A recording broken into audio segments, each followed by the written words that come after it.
Health news మీకోసం.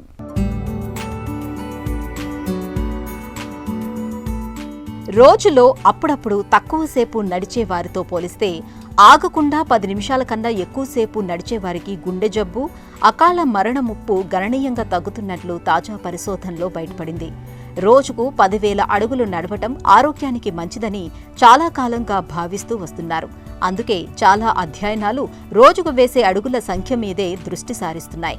అయితే ఈ అడుగుల్ని ఎలా వేస్తున్నారన్నది కూడా కీలకమేనని, ముఖ్యంగా అంతగా శ్రమ చెయ్యని వారికిది చాలా ముఖ్యమని యానల్స్ ఆఫ్ ఇంటర్నల్ మెడిసిన్లో ప్రచురితమైన ఒక తాజా అధ్యయనం పేర్కొంటుంది. రోజుకు 10,000 అడుగుల లక్ష్యాన్ని చేరకపోయినా కూడా ఏకబిగిన కాస్త ఎక్కువసేపు నడిచినా మంచి ఫలితాలు కనిపిస్తూ ఉండటం విశేషమని పరిశోధకులు చెబుతున్నారు. ప్రపంచవ్యాప్తంగా సుమారు 31% మంది అంతగా శారీరక శ్రమ చేయటం లేదు. వారానికి కనీసం 150 నిమిషాలు వ్యాయామం చేయాలనే సిఫారసుకు చేరుకోవటం లేదు.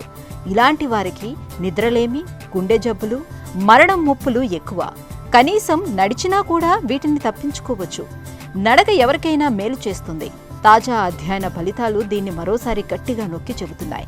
పరిశోధనలో భాగంగా యూకే బయోబ్యాంక్ నుంచి 33,560 మందిని పరిశీలించారు.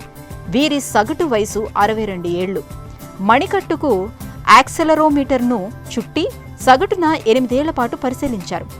ఫలితాలని పరిశీలించినప్పుడు తక్కువసేపు నడిచిన వారితో పోలిస్తే ఏకబిగిన ఎక్కువసేపు నడిచిన వారిలో గుండె జబ్బు, మరణం ముప్పు బాగా తగ్గుతున్నట్లు పరిశోధకులు గుర్తించారు.